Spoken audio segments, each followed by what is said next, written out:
ya.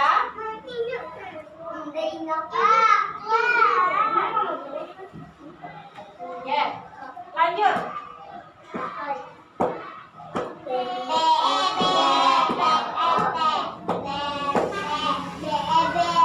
Ini bertanggung jawab. Nah, bertanggung jawabnya seperti apa? Marah.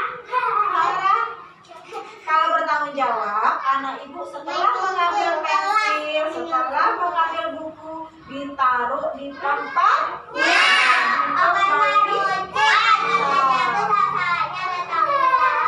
Bagus, bertanggung jawab. Kalau anak ibu meruncingkan pensil, terus ada sampahnya, dibuang di tempat sampah. Bisa? Bisa. Coba angkat tangannya, siapa yang setuju? Oke, berarti setuju semua. Oke, iya, enggak setuju? Enggak setuju. Oke, turun lagi. Duduknya gimana? Kok duduknya seperti itu? Oke. Berarti ini setuju ya. Ini nanti ibu tempel di dinding. Ya, biar anak ibu ingat. Oke, bertanggung jawab.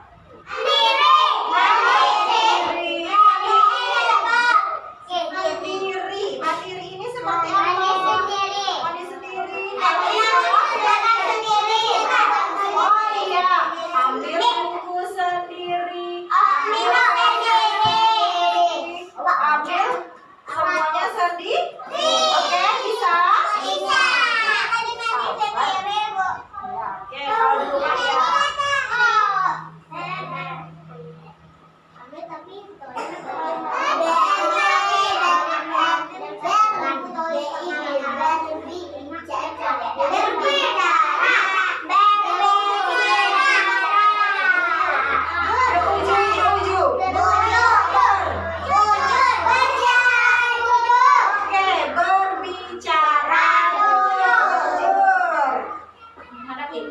Berbicara jujur ini tidak boleh berbohong. Najwa, tolong menolong itu seperti apa? Oh, boleh tolong orang tua di rumah ya.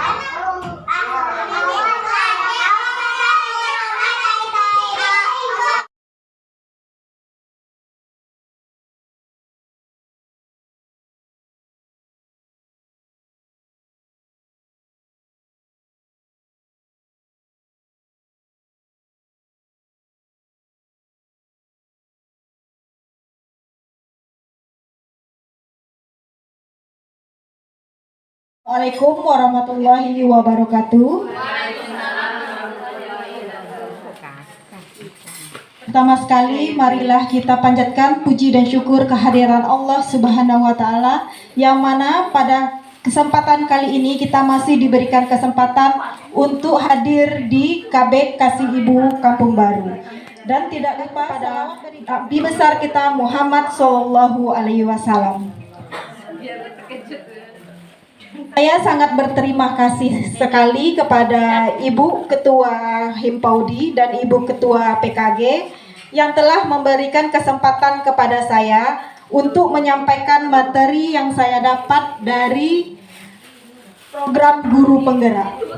Dan tidak lupa pula saya berikan sangat berterima kasih kepada kepala sekolah saya, yaitu Ibu Soza Afriani, yang dimana pada kesempatan kali ini saya akan memberikan materi yaitu tentang budaya positif.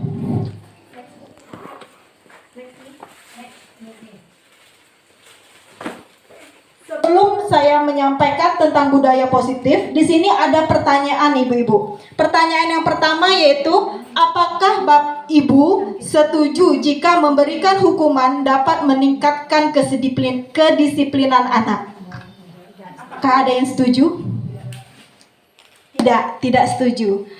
Bisa Ibu memberikan alasannya kenapa tidak? Apakah ada yang mau memberikan jawabannya Ibu? Kenapa tidak Ibu?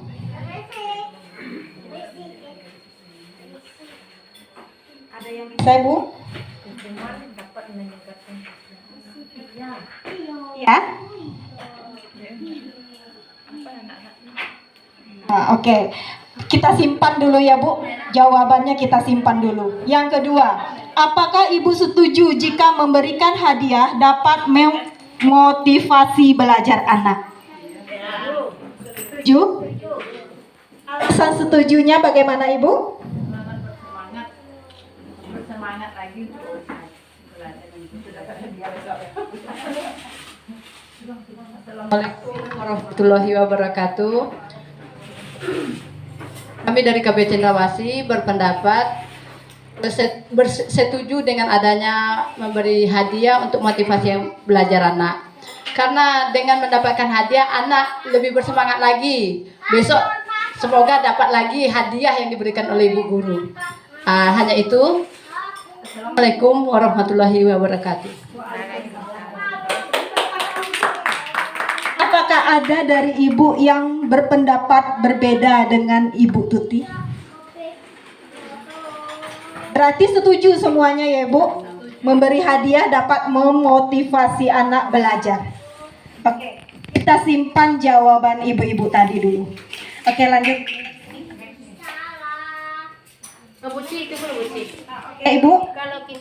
Kalau menurut pendapat saya, kalau sisi baiknya ada, sisi yang tidak baiknya juga ada. Contoh, kalau kita selalu memberi itu hadiah atau reward itu, anak memang bersemangat. Tapi apabila anak kadang-kadang kita lupa untuk memberi reward kepada anak, anak bisa drop dan tidak mau belajar. Itu melihat dari sisi yang negatifnya. Itu menurut pendapat saya. Menurut pendapat Ibu Ica, anak akan ketergantungan. Iya. Oke, kita simpan jawaban Bu Ica. Oke, lanjut. Di sini tujuan pendidikan menurut Ki Hajar Dewantara. Nah, ibu-ibu mungkin dah sering ya mendengar nama Ki Hajar Dewantara. Tujuan pendidikan menurut Ki Hajar Dewantara yaitu menuntun segala kodrat yang ada pada anak-anak agar mereka dapat mencapai keselamatan dan kebahagiaan sebagai manusia yang setinggi-tingginya sebagai manusia maupun masyarakat. Nih.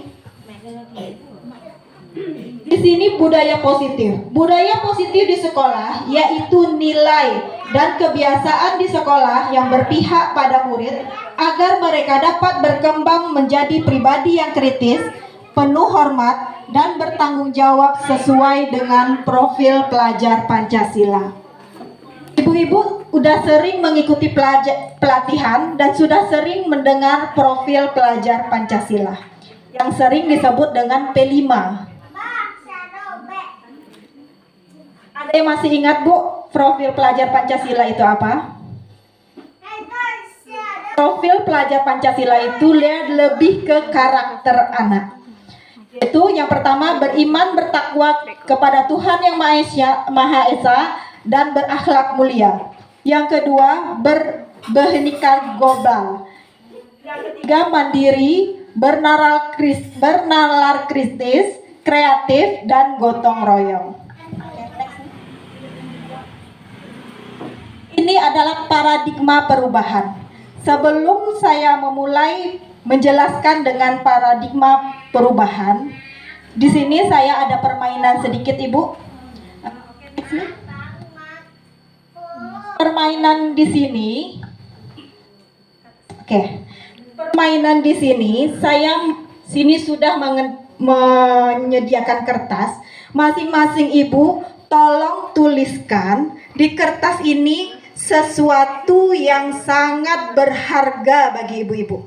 Boleh itu berupa benda atau berupa keinginan kita, tujuan kita, tujuan hidup kita juga boleh. Silahkan Ibu.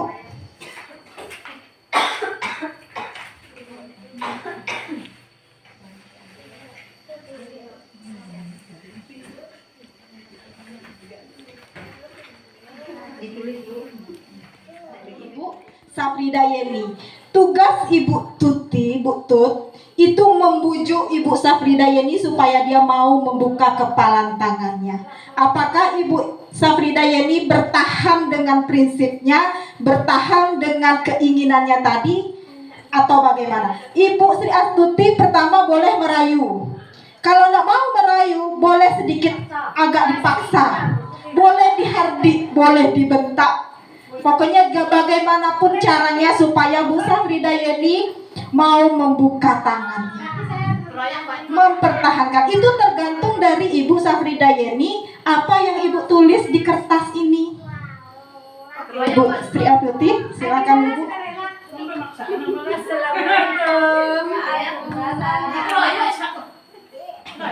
Selamat siang menjelang siang. Manis sekali hari ini Bu ya. Aduh. Tunggu sebentar. Kok saya nggak mencolek? Kita kan berteman. Nggak jeruk makan jeruk kok. Ini ada pembicaraan sebentar Bu. Sini sebentar. Kayaknya tadi pagi gimana suasana di rumah Bu? Alhamdulillah. Bagaimana sih? Apa sih? Itu batu kali. Iya kali. Masih gini-gini aja dari tadi Bu saya lihat. Apa sesuatu yang harus saya capai? Begitu. Boleh aku membantunya? Siapa tahu kita punya setujuan, seprinsip. Jadi kita bisa sama-sama melangkah bersama. Insya Allah. Apa sih? Mau banget. Tidak mempengaruhi buat saya mau menggiurkan atau tidak. Yang penting saya di lembaga ini Ibu bekerja dengan baik. Gitu saja Bu. Tanpa ada beban. Jadi plong. Saya pun lihat Ibu bekerja dengan plong enak. Terbuka. Iya kan?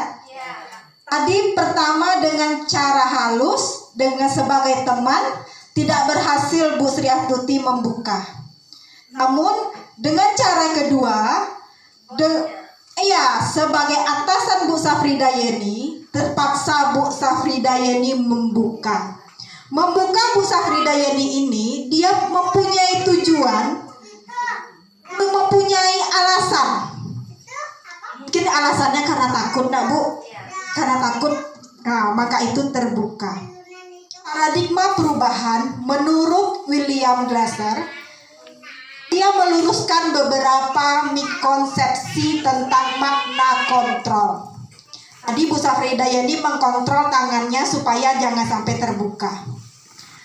Di sini, menurut William Glasser, dia meluruskan beberapa miskonsepsi. Ibu tahu kan miskonsepsi itu apa?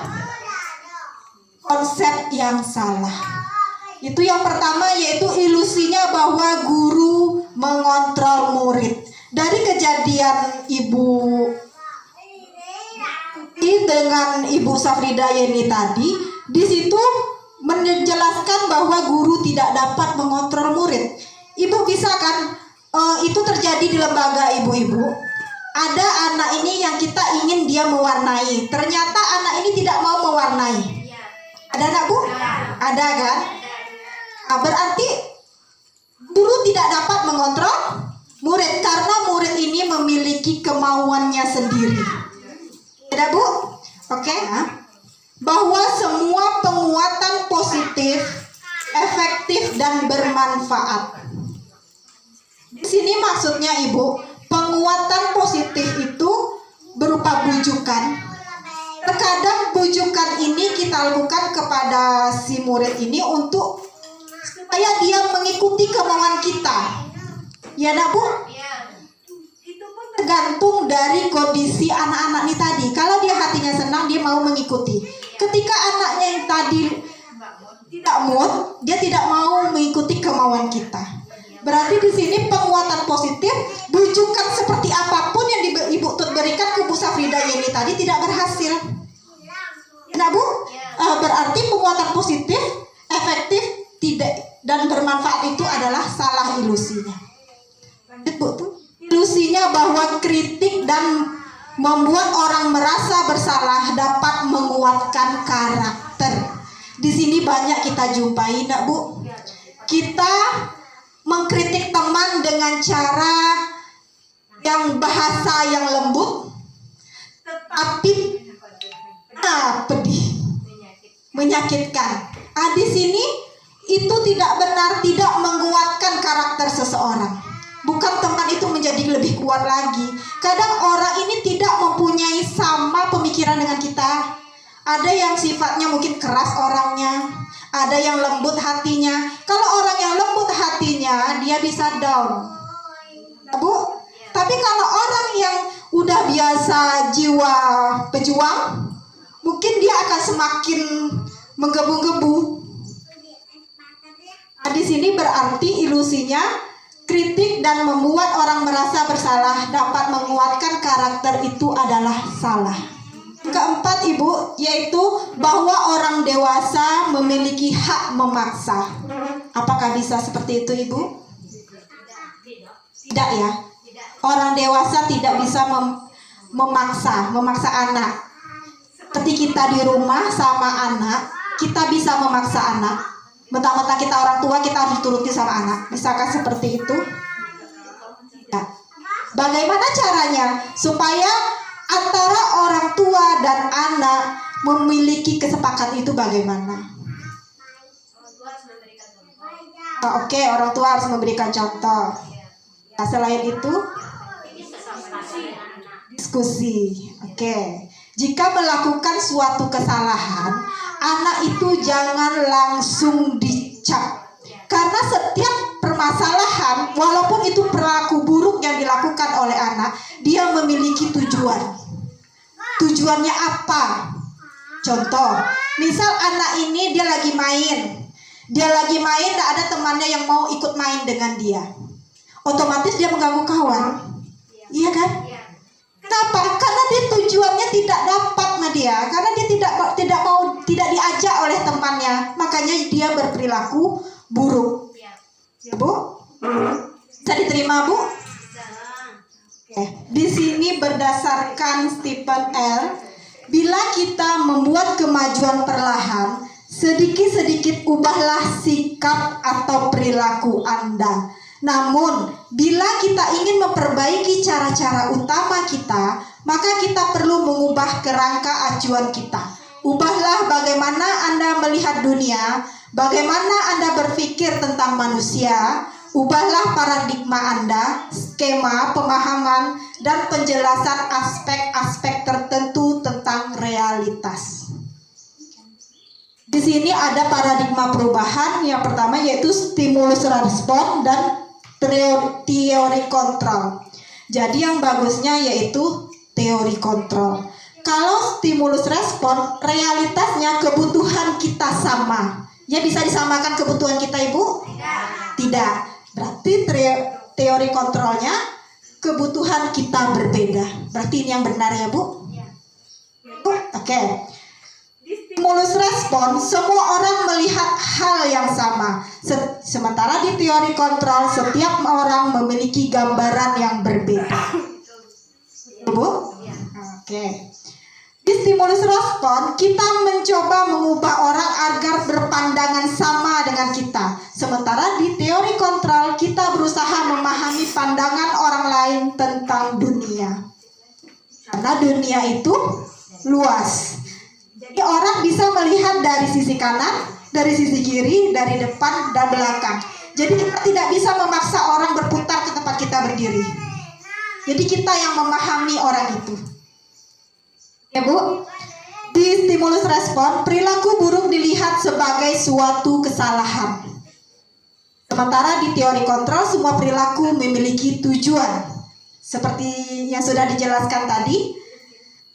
Lanjut di stimulus respon, orang lain bisa mengontrol kita. Namun di teori kontrol, hanya Anda yang bisa mengontrol diri Anda.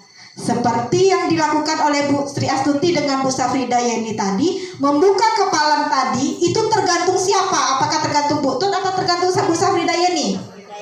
Tergantung Ibu Safrida Yeni, dia kokoh atau tidak dengan pendiriannya.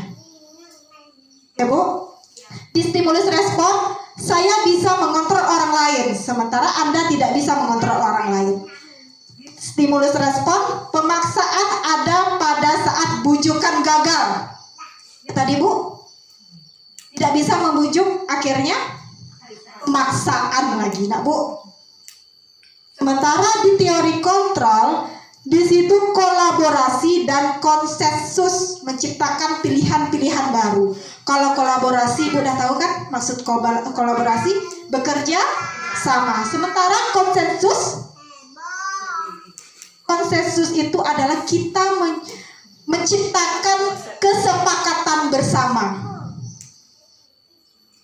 Jadi tidak ada yang menang satu, ada yang kalah satu. Kita menang-menang. Nah, seperti ini yang terakhir, model berpikir kalau di stimulus respon ada menang dan ada kalah. Sementara di teori kontrol modelnya berpikir menang-menang. Jadi tidak ada yang kalah. Kita menang karena kita membuat kesepakatan bersama. Nah, Bu, kita tidak bisa memaksa. Kita harus bisa memanusiakan manusia. Mengacu pada nilai-nilai atau prinsip-prinsip mulia yang dianut seseorang. Kita namakan nilai-nilai tersebut sebagai nilai-nilai kebajikan yang universal. Di sini, Ibu, ada pertanyaan kebajikan yang universal. Ya, Bu? Di sini nilai-nilai kebajikan universal yaitu nilai-nilai kebajikan yang disepakati bersama.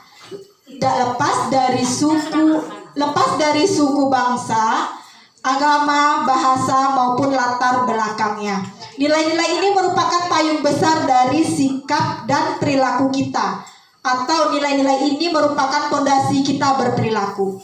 Nilai-nilai kebajikan adalah sifat-sifat positif manusia yang merupakan tujuan mulia yang ingin dicapai setiap individu. Seperti yang telah dikemukakan oleh Dr. William Glasser pada teori kontrol 1984 menyatakan bahwa setiap perbuatan memiliki suatu tujuan. Dan selanjutnya Dia Nicholson mengemukakan bahwa dengan mengkaitkan nilai-nilai kebajikan yang diyakini seseorang, maka motivasi intrinsiknya akan terbangun sehingga menggerakkan motivasi dari dalam untuk dapat mencapai suatu tujuan yang mulia yang mereka inginkan.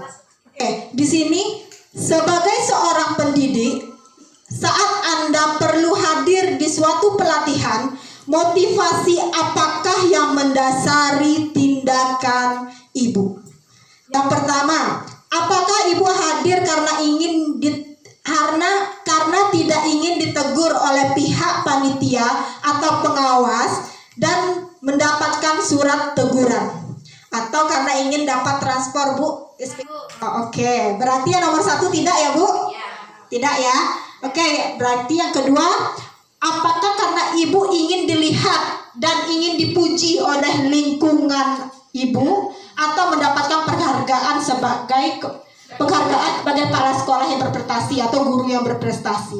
Seperti Ibu pergi pelatihan, pergi ke Muaro. Oh, ambo pai pelatihan. Biar tahu tetangga, biar dipuji. Oh, Ibu tuh sibuk mah. Acok pai pelatihan. Apakah karena itu, Ibu? Tidak. Oke, bagus kan, tidak. Yang ketiga, karena Ibu ingin menjadi pembelajar sepanjang hayat, menjadi orang yang berusaha dan bertanggung jawab serta menghargai diri sendiri sebagai teladan bagi murid-murid kita, guru kita, serta lingkungan kita, karena ingin dipercaya tindakan kita sebagai pemimpin pembelajar akan jadi panutan oleh lingkungan. Menghargai nilai-nilai kebajikan diri sendiri. Berarti kalau nilai-nilai kebajikannya yaitu ingin menghargai. Berarti setuju yang nomor 3 ya, Bu? Ya, setuju. Oke. Bila di sekolah Anda tidak ada aturan yang memberikan surat teguran bagi karyawannya yang sering datang terlambat, atau tidak ada atasan yang memberikan Anda penghargaan menjadi karyawan terbaik karena sering tepat waktu, apakah Anda akan tetap datang tepat waktu untuk mengajar murid-murid Anda? Setuju, Bu, datang tepat waktu? Setuju. Kalau di KB biasanya masuk anak jam berapa, Bu? Jam 8. Ibu datang jam berapa, Bu? Setengah 8. Berarti 30 menit sebelum dimulai. Tujuan Ibu datang lebih cepat mau ngapain di sekolah? Gimana Ibu Neneng? Persiapan untuk menyambut anak dan persiapan untuk pembelajaran hari itu. Berarti tujuannya agar pembelajarannya dapat berjalan semaksimal mungkin. Apakah ada dari ibu-ibu yang berpendapat beda yang lain? Bagaimana Ibu? Kita datang 30 menit sebelum pelajaran dimulai. Ibu Neneng tadi ingin mempersiapkan pembelajaran. Apakah ada pendapat lain, Bu? Tidak ada ya, Bu. Jadi fokus kepada pembelajaran. Penyambutan anak. Oke. Kita menyambut anak dengan wajah bagaimana, Bu Ica? Dengan cara ceria. Kalau seandainya kita ada masalah di rumah, apakah kita bisa ceria juga? Harus berbeda. Oke. Oke. Jadi itulah salah satu alasan kenapa kita datang lebih cepat, yaitu kita ingin menstabilkan emosi. Ya, Bu? Menstabilkan emosi. Jadi kita berhadapan dengan anak tadi bisa dengan lebih ceria lagi. Jadi permasalahan di luar jangan dibawa ke sekolah. Setuju, Bu? Setuju datang tepat waktu, Bu? Oke. Berarti tadi datang tepat waktu tadi itu apakah keinginan kita sendiri atau takut oleh kepala sekolah yang sudah membuat aturan? Dengan sendiri. Oke, tepuk tangan lah buat ibu ini semuanya. Ya. Udah berarti motivasinya sudah datang dari diri sendiri, bukan karena takut oleh kepala sekolah, bukan karena takut ada tim yang turun. Nah, Bu? Oke, lanjut Bu tuh. Tanggung jawab. Ya, Bu tuh. Di sini, Bu, standar pendidikan nasional dalam rangka menciptakan lingkungan yang positif, maka setiap warga sekolah dan pemangku kepentingan perlu saling mendukung, menghayati, dan menerapkan nilai-nilai kebajikan yang telah disepakati bersama. Untuk dapat menerapkan tujuan mulia tersebut, maka seorang pemimpin pembelajaran perlu berjiwa kepemimpinan. Seorang pemimpin pembelajaran berjiwa kepemimpinan sehingga dapat mengembangkan sekolah dengan baik agar terwujud suatu budaya sekolah yang positif sesuai dengan standar kompetensi pengelolaan yang telah ditetapkan. Sedangkan tujuan mulia dari penerapan disiplin positif adalah agar terbentuk murid-murid yang berkarakter, berdisiplin, santun, jujur, peduli, bertanggung jawab, dan merupakan pembelajar sepanjang hayat sesuai dengan standar kompetensi kelulusan yang diharapkan. Kalau di PAUD itu standar kompetensi kelulusannya berdasarkan apa, Ibu? Di sini menurut Dian Gosen, di situ ada 3 motivasi perilaku manusia. Yang pertama yaitu untuk menghindari kenyamanan atau kehukuman. Jadi orang ini dia disiplin tepat waktu karena takut dihukum. Ya, Bu? Berarti karena dia melakukan hal-hal yang positif karena takut dihukum, itu merupakan motivasinya dari mana, Ibu? Apakah dari diri sendiri? Dari luar eksternal. Kalau dalam internal. Oke, berarti dari luar ya. Yang kedua, untuk mendapat imbalan atau penghargaan dari orang lain. Harga ini bisa berupa pujian, bisa berupa benda. Bagaimana, Bu? Jadi kalau untuk mendapatkan imbalan berupa penghargaan itu juga termasuk motivasinya dari luar. Lanjut yang ketiga yaitu untuk menjadi orang yang mereka inginkan dan menghargai diri sendiri dengan nilai-nilai yang mereka percaya. Jadi Ibu memilih yang nomor 1, 2, atau 3.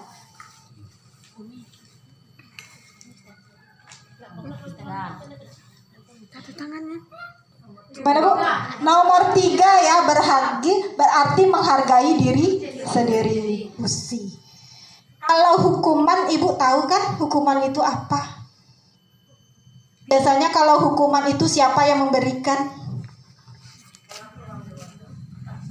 Kalau di sekolah, anak melakukan kesalahan, siapa yang menghukum? Guru. Guru yang menghukum. Ya, Bu. Kalau konsekuensi itu apa, Ibu? Ada perjanjian. Biasanya itu bisa dilihat dari data ya, Bu. Misalnya sudah melakukan 3 kali baru ada hukumannya, kan seperti itu, Bu. Kalau restitusi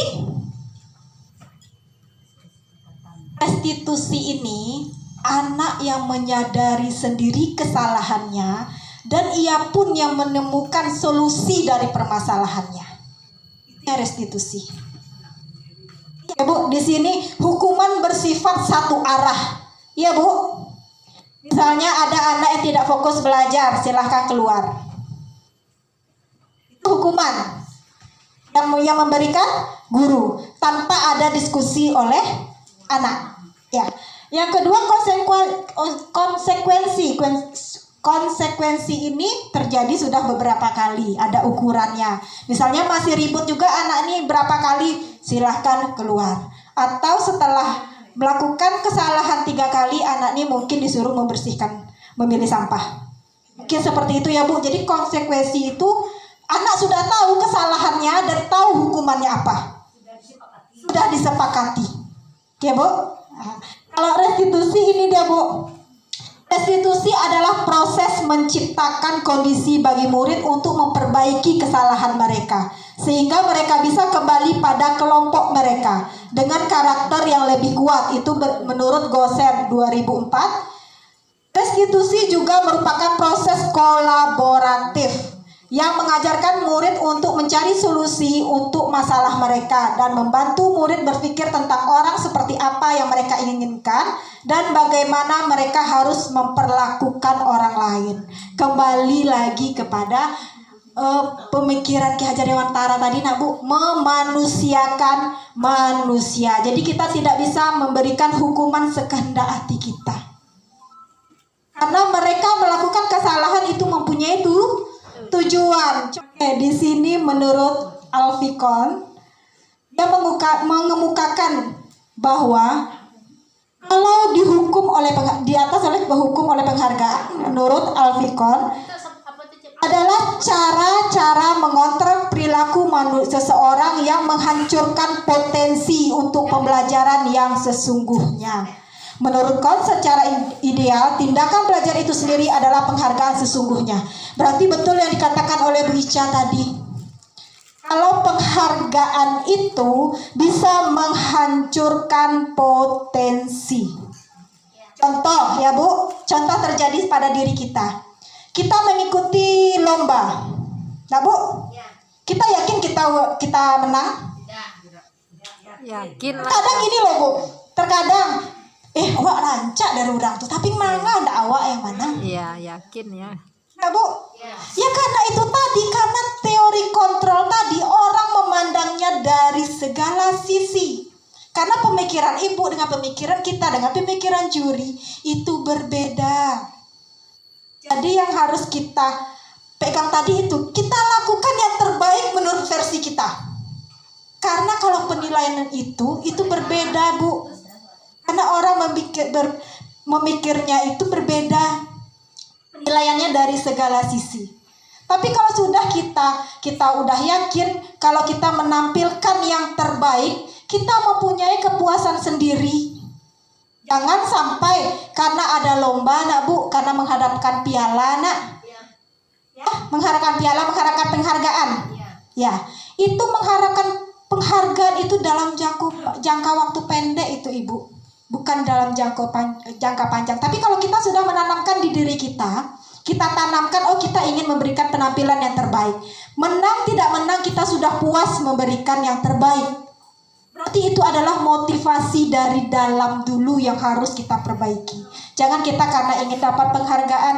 Karena bisa aja kan kita beli piala, nak, Bu, berapalah harga piala, kita bawa pulang. Nama sendiri. Nah, atau ibu ingin mendapatkan piala karena ingin dipuji orang. Wah, menang juara 1. Diposting. Berarti itu karena ingin dipuji Oke. Jadi ada juga seperti ini. Dia mengharapkan penghargaan. Terkadang kita ada seperti ini Ibu. Kita ingin tampil, kita ingin lomba. Adalah bahasa model itu dak Bu. Ndak paralu doh ancak-ancak nah. Kai tujuh yang juara satunya. Pesimis. Nah itu tadi berarti penghargaan itu membunuh karakter, membutuh kreativitas kita. Jadi jangan sampai kreativitas kita tuh menurun Bu. Jangan hanya karena piala. Kita tetap menampilkan yang terbaik. Cocok di SD. Ya, jadi bukan karena piala ya Bu. Oke, lanjut Bu. Nah ini yang tadi. Nah, penghargaan merupakan pengaruh jangka pendek. Karena penghargaan ini gini Bu. Kalau kita ingin mendapatkan piala, tahun sekarang kita mendapatkan piala ini. Tahun depan kita ingin mendapatkan piala ini juga. Ternyata kita tidak menang. Tidak malas nak Bu. Karena kita mengharapkan piala. Karena seandainya kita mengadakan lomba atau kita secara sukarela disuruh tampil, oh ibu udah biasa kemarin menyanyi juara 1, ibu disuruh tampil secara sukarela, oh udah ada penghargaan, udah usah lah, udah ada piala dong. Gimana itu Bu?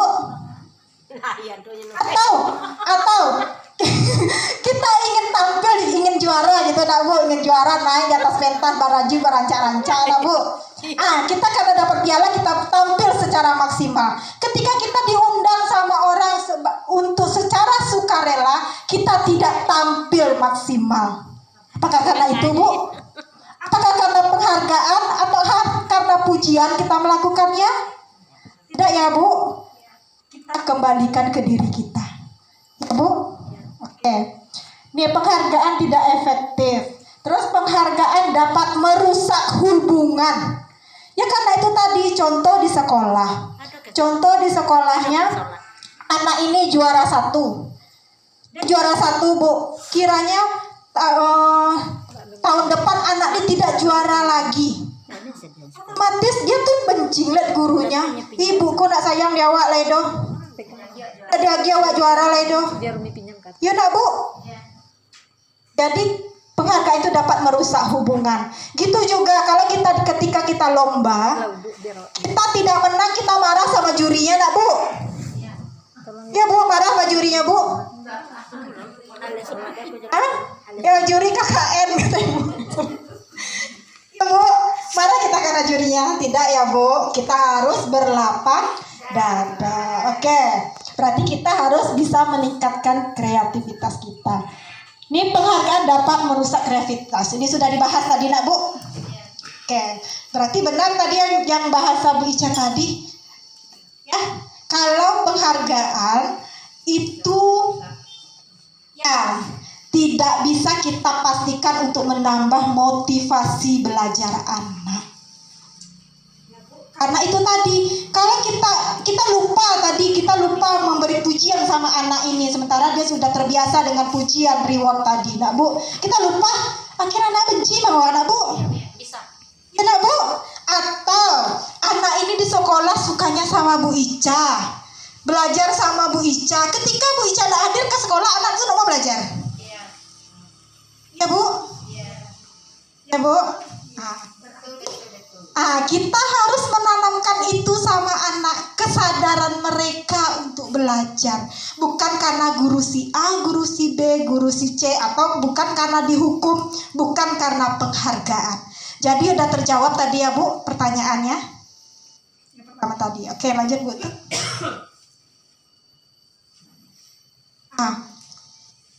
Untuk di sini restitusi. Ciri-ciri restitusi. Restitusi bukan untuk menebus kesalahan, namun untuk belajar dari kesalahan. Betul Bu? Restitusi adalah tentang memperbaiki hubungan dan memperkuatnya. Restitusi adalah tawaran, bukan paksaan. Restitusi menuntun untuk melihat ke dalam diri. Restitusi mencari kebutuhan dasar yang mendasari tindakan. Restitusi fokus pada karakter bukan tindakan. Restitusi fokus pada solusi. Restitusi mengembalikan murid yang bersalah pada kelompoknya. Udah jelaskan tadi nak Bu? Karena materinya berkaitan. Lanjut Bu Tut. Nah, di sini ada video tentang restitusi, silahkan Ibu lihat Bu. Guru hebat. Pada video kali ini kita akan membahas tentang salah satu program disiplin positif. Mungkin dengan saling menghargai, datang tepat waktu, atau bergotong royong, bekerja sama, bisa Ibu lakukan di sekolah bersama anak-anak untuk kesepakatan kelas ini. Ini Bu, keyakinan kelas ini bersifat lebih abstrak daripada peraturan yang lebih rinci dan konkret. Kesepakatan kelas berupa pernyataan-pernyataan universal. Pernyataan keyakinan kelas senantiasa dibuat dalam bentuk positif. Keyakinan kelas hendaknya tidak terlalu banyak, sehingga mudah diingat dan dipahami oleh semua warga kelas. Keyakinan kelas sebaiknya sesuatu yang dapat diterapkan di lingkungan tersebut. Semua warga kelas hendaknya ikut kontribusi dalam pembuatan keyakinan kelas lewat kegiatan curah pendapat. Bersedia meninjau kembali keyakinan kelas dari waktu ke waktu. Jadi keyakinan kelas ini berbeda dengan peraturan, enggak Bu? Keyakinan kelas ini berbeda dengan peraturan Bu. Kalau peraturan itu udah dijelaskan, sudah ada mungkin di dinding-dinding, nah Bu, masuk jam sekian, nah Bu, peraturannya harus memakai baju seragam yang Senin hari ini, Selasa hari ini, sampai hari Jumat atau hari Sabtu, nah Bu. Tapi keyakinan kelas ini kita buat bersama anak. Pernyataan-pernyataannya universal. Universal ini tadi seperti apa Ibu?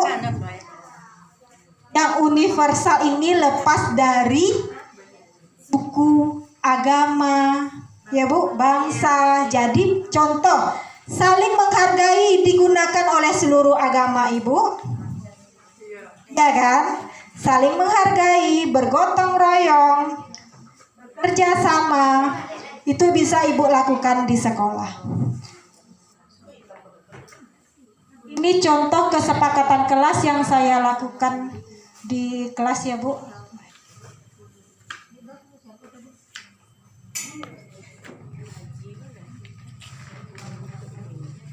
Ini contoh kesepakatan kelas atau keyakinan yang saya lakukan di sekolah Ibu.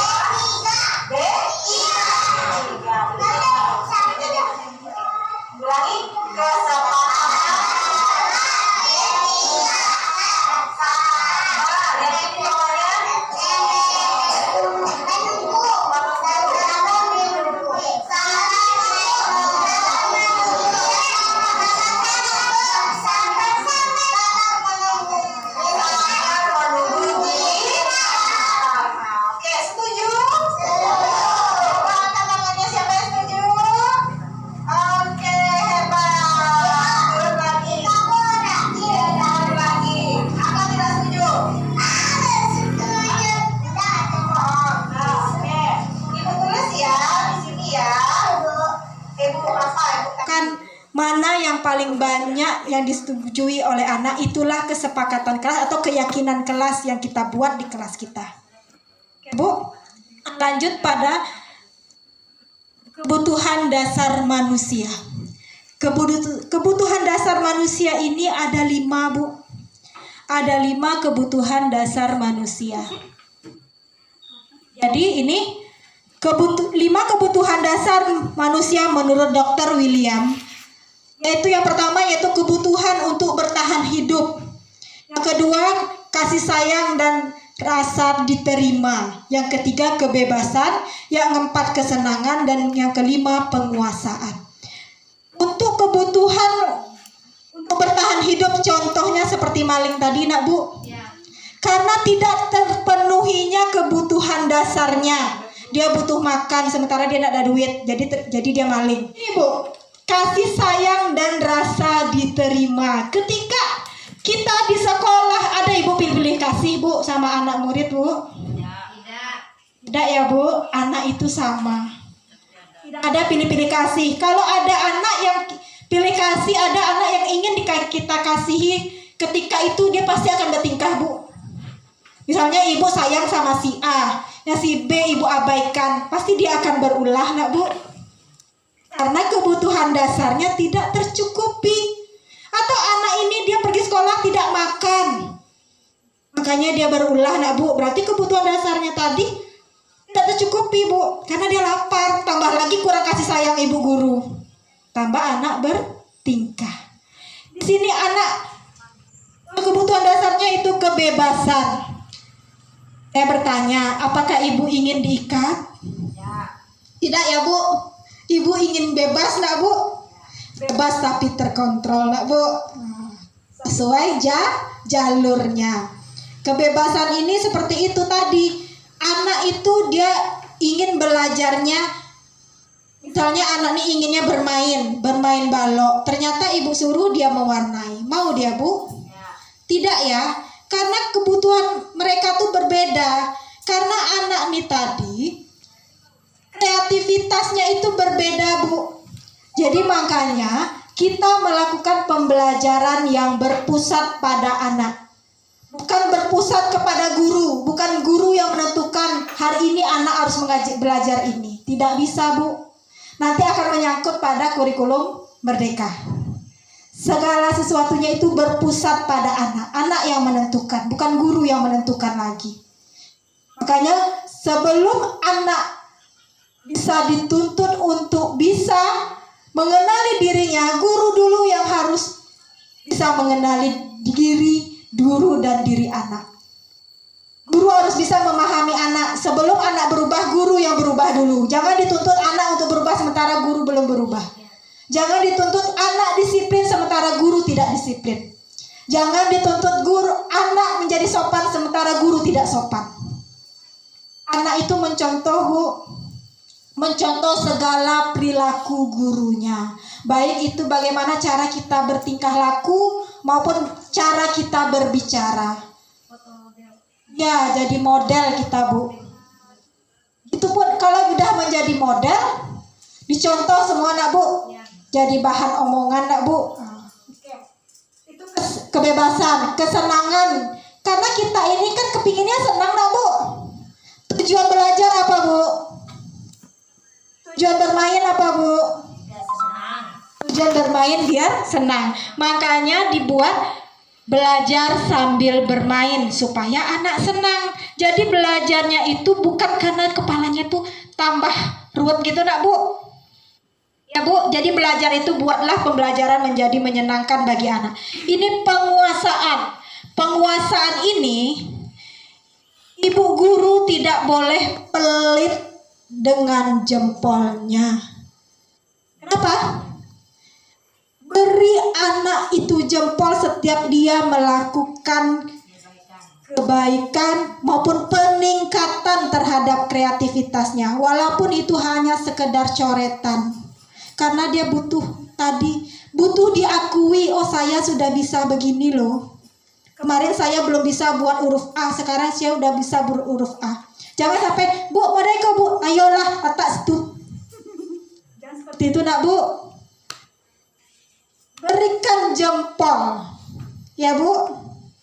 Bisa bu? Bisa. Oke.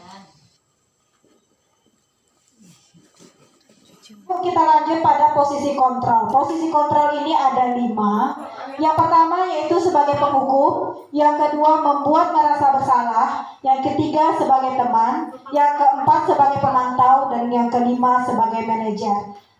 Kita dituntut di sini posisi kontrolnya yaitu yang lebih baik yaitu posisi kontrol manajer, bukan posisi kontrol sebagai penghukum pembuat merasa bersalah, tetapi yang lebih bagusnya adalah sebagai manajer. Di sini ada video yang bisa ibu lihat. Ini ada video tentang 5 posisi Salam bahagia Ibu dan Bapak guru hebat. Dalam penerapan disiplin positif restitusi, salah satu program yang dengar video tadi bahwa posisi kontrol yang bagus itu yang kita terapkan adalah posisi manajer. Ya Bu, posisi manajer yang tidak menyalahkan anak, tetapi kita fokus kepada pendidikan karakternya. Jadi bukan fokus terhadap tindakannya, tapi pembentukan karakter anak. Jadi Ibu, mungkin inilah yang dapat saya sampaikan, yang dapat saya bagikan kepada ibu-ibu. Semoga kita semua dapat menerapkannya, dan semoga juga kita bisa menyadari kesalahan-kesalahan kita, dan kita ingin berubah untuk menjadi lebih baik lagi.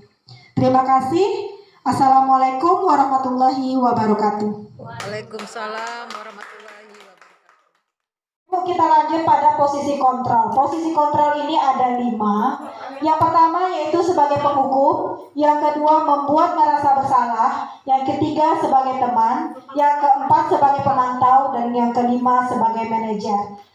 Kita dituntut di sini posisi kontrolnya yaitu yang lebih baik yaitu posisi kontrol manajer, bukan posisi kontrol sebagai penghukum pembuat merasa bersalah, tetapi yang lebih bagusnya adalah sebagai manajer.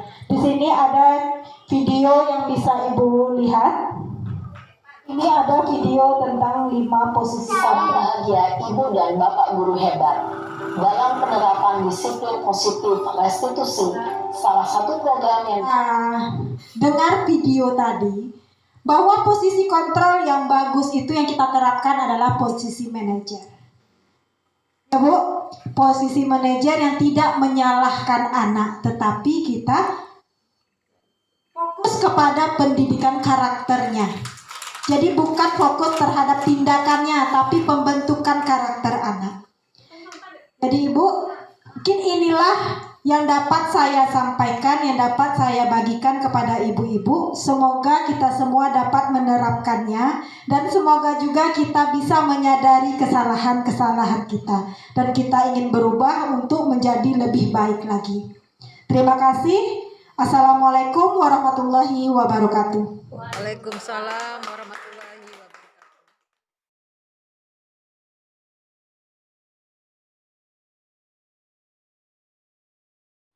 Assalamualaikum warahmatullahi wabarakatuh. Perkenalkan, saya Suza Afriani, Kepala Sekolah TK Ihsan Kamil, Kecamatan Kupitan. Kami bangga mempunyai guru penggerak angkatan ke-7, yaitu Ibu Septi Wasdaningsih, SPD, satu-satunya guru penggerak yang ada di Kecamatan Kupitan. Sesuai modul guru penggerak yaitu tergerak, bergerak yang digerakkan, diseminasi, penggimasan yang dilontarkan, yaitu aksi nyata berbudaya positif yang dilakukan oleh Ibu Cici pada program pendidikan yang permanen yang menjadikan motivasi serta contoh yang baik dan bisa diimbas untuk ditiru oleh guru lain yang ada di TK Ihsan Kamil. Saya sebagai kepala sekolah berharap terwujudnya peserta didik yang berkarakter sesuai 6 dimensi yang ada di profil belajar Pancasila, sehingga bisa tercermin oleh peserta didik, membawa dampak positif oleh peserta didik di TK Ihsan Kamil. Demikian yang bisa saya sampaikan. Terima kasih. Wassalamualaikum warahmatullahi wabarakatuh. Kami ucapkan buat Ibu Septi Wasdaningsih selaku guru penggerak yang sudah memberikan materinya, memberikan progres-progres tentang program guru penggerak kepada kami. Saya mewakili dari guru-guru PAUD dan grup Impaudi mengucapkan banyak terima kasih karena Ibu sudah memberikan berbagi ilmu kepada kami sehingga kami tahu dan mengerti bagaimanalah trik-trik kita menghadapi anak-anak, dan bagaimana kita membawa anak-anak ini lebih maju ke depannya. Dan kami juga berharap supaya untuk ke depannya Ibu Septi juga lebih maju dan bersedia kembali dan bisa berbagi ilmu kepada kami semua. Akhir kata saya ucapkan terima kasih. Wassalamualaikum warahmatullahi wabarakatuh. nama aku Cera. Aku senang sekali belajar